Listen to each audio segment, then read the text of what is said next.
मायने था, जो अभी खास करके अभी हमारे समाज जो वर्षों से, जैसे कि देश का 75 साल हो गया आजादी का, फिर भी जो मानसिक रूप से जो गुलाम है हमारे समाज, कहीं ना कहीं जो अपना जो अस्तित्व है, अपना जो अंदर का जो अद्भुत जो शक्ति है, वो कहीं ना कहीं भूल रहे हैं। कहीं वो ये भूल रहे हैं कि हम किसका वंशज है।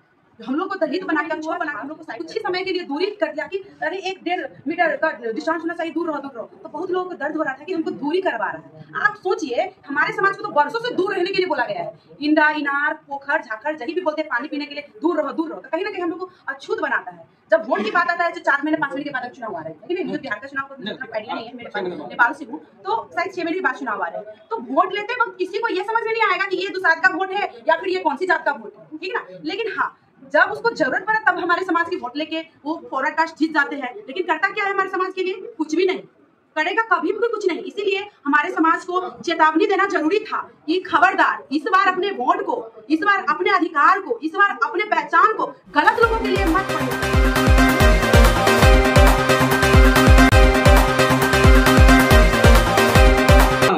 दुसाध चेतना मंच का क्या कुछ मकसद रहा? इतना बड़ा सम्मेलन किया गया, क्या कुछ बिहार के जनता को संदेश दिया गया?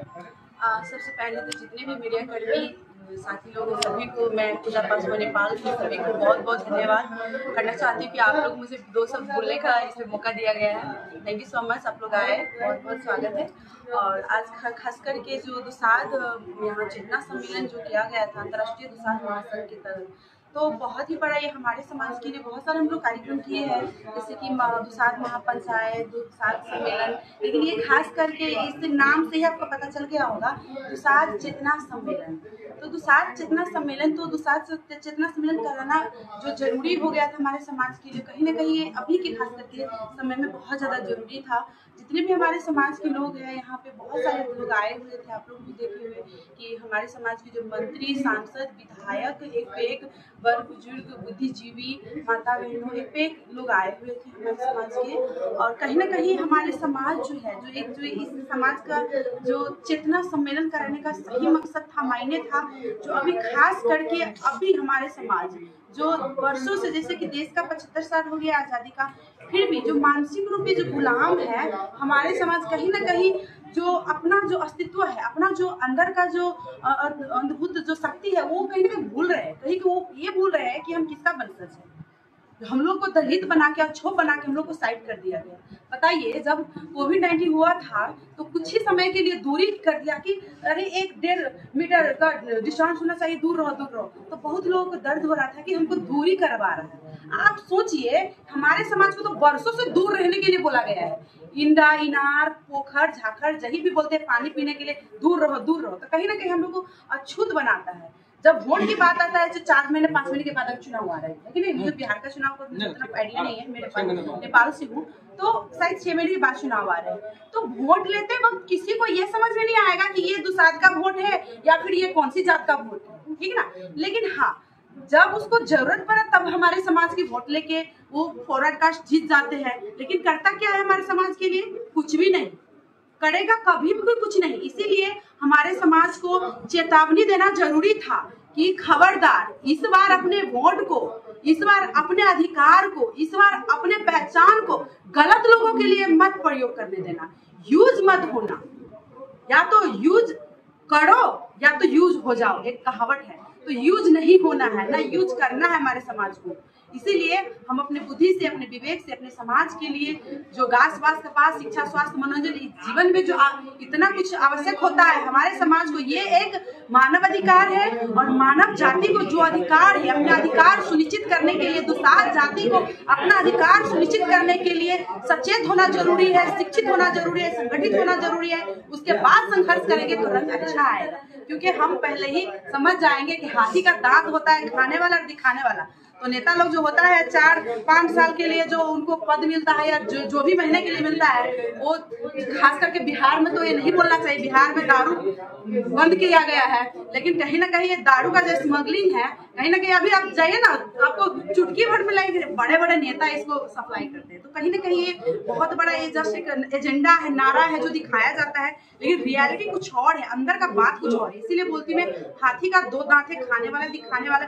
कुछ समाज के लोग हैं जो खाने वाले भी दिखाने वाले, तो यहाँ पे दिखाने वाला ना हो, खाने वाला भी ना हो, समाज को आगे बढ़ाने वाले, और समाज को जो बरसों से बोलते हम लोग तो नींद से उठ गए हैं, लेकिन दिमाग से उठिए, और दिमाग से उठना बहुत जरूरी है आज के समय में हमारे समाज को। हमारे समाज में इतने पढ़े लिखे लोग, इतने शिक्षित लोग हैं अब, लेकिन अब तो उन लोग पहले तो अधिकार ही नहीं था। पानी पे भीमराव अम्बेडकर बाबा साहब, उनका थोड़ा शुक्रिया अदा कीजिए जो आज हम लोग इतना बोल पा रहे हैं ना, इतना जो हम बोल रही हूँ ना मैं, वो भी उन्हीं का देन है। जो आज जो पूजा पासवान नेपाल से भारत में आके बिहार में आप लोगों के समक्ष बोल पा रही हूँ, कहीं ना कहीं देन है, और बाबा साहेब का देन ये सब के है।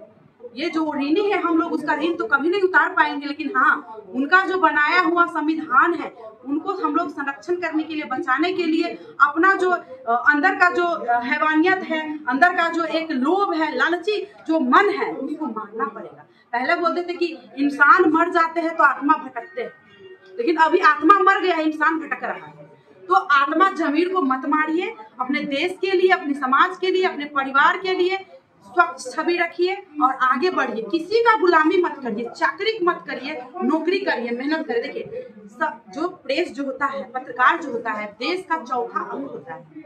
पत्रकार, कार्यपालिका, न्यायपालिका, व्यवस्थापिका, हम लोगों का ये 3 तह होता है नेपाल में।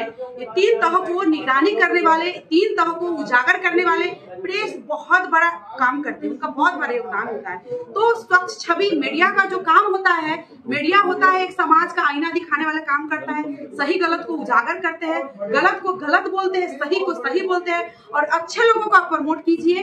जो गलत है उसका सीधा जाके पर्दाफाश कीजिए। जो मसी है ना, कलम में जो मसी होता है वो बहुत बड़ा बंदूक हथियार है आप लोगों के पास। शुरू में ही बोल चुकी हूँ, जो पढ़ेगा, जो शिक्षा का दूध पिएगा, वो शेर की तरह दहाड़ेगा।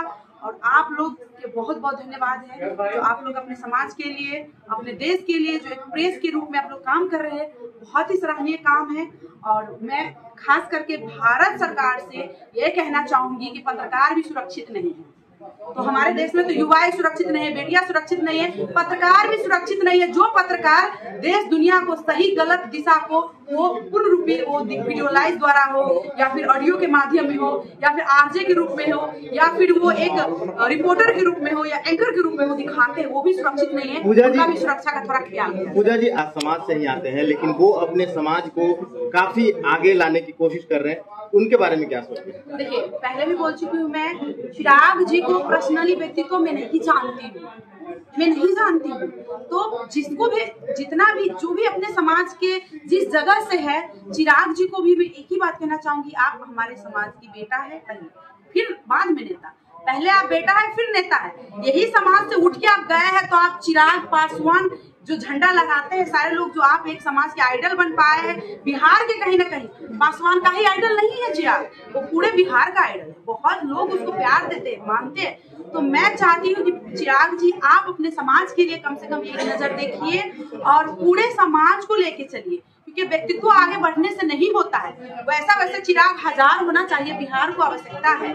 और कहीं ना कहीं दलितों का आवाज उठाने वाले और दलित को पीड़ा समझने वाला एक दलित होता है, दूसरा लोग नहीं समझेगा। उसको तो बस चुनाव में जितना पैसा खर्चा किया है, बस उसको राजनीति, वो उसको व्यापारी, राजनीति को लोग व्यापार बना चुका है। 10 लाख रुपया खर्चा किया है तो उसे 1 करोड़ रुपया हमको कैसे आ जाए। तो कहीं ना कहीं ये राजनीति व्यवस्था को लोग व्यापारी के रूप में लेते हैं, और घर देश बने ना बने, 4 तले मकान बिल्डिंग जरूर पिट जाता है। तो इसीलिए मकान बनाएंगे तो 10 साल 20 साल बाद फिर वो ढह जाएगा। इसीलिए देश बनाइए, समाज बनाइए, जो वर्षों पुश्तैनी तक यहाँ के भारत के, खास करके बिहार के जनता जो अभी शिक्षा में सबसे आगे, मतलब जाइए आप मुंबई जाइए, महाराष्ट्र में बड़े बड़े जगह पे जाइए, बिहार के लोग युवा सबको देखिए, एक बड़े बड़े कॉलेज में बड़े बड़े डॉक्टर इंजीनियर है वो लोग।